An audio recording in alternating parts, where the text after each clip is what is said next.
the state of India, Kerala. The state of India it's not a small place. It's much, much bigger than Macedonia. It's about as big as California in terms of population, 35 million people, roughly. This state of India is not one of the wealthier states of India. Indeed, it's average to below average in the gross domestic product. It has 1/10, or rather 1/3 of the gross domestic product of Cuba, roughly $1,000 per capita. And yet its health outcomes are comparable to the health outcomes elsewhere. So how couldn't very poor countries, or a country like Cuba, which has been under economic attack by the United States for decades, how can it produce such good health outcomes with so little income? And this is an important question, it seems to me.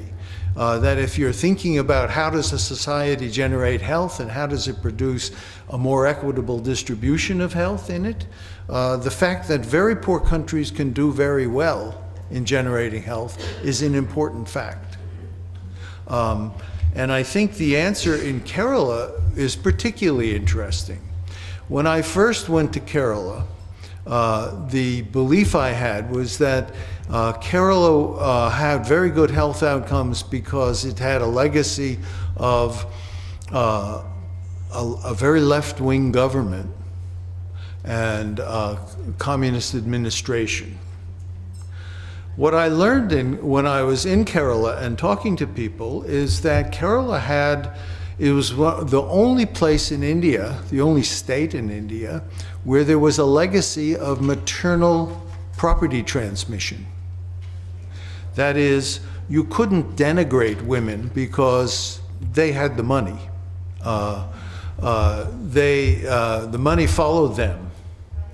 And this was a very important fact. Maybe the policies of a government were tacked on to this legacy that you couldn't denigrate women in this particular way.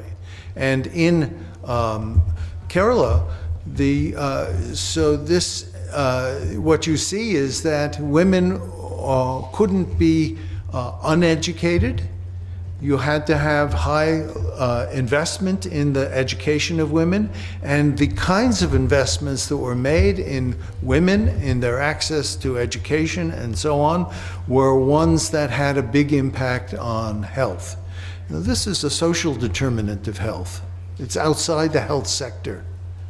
So Kerala did very well improving the health of its own population across the board, despite very low income levels, because it had a view that was different from what was prominent elsewhere in India. And I think this is a very deep lesson about the importance of non-health factors in determining health in a population. And it's not something that would jump to mind, especially in a meeting of people interested in health. Most of whom, how many here have a background as physicians? Well, in most audiences, I would have expected the majority of people to raise their hand. In any case, my point is that more is determined by the function of other goods in society than simply medicine.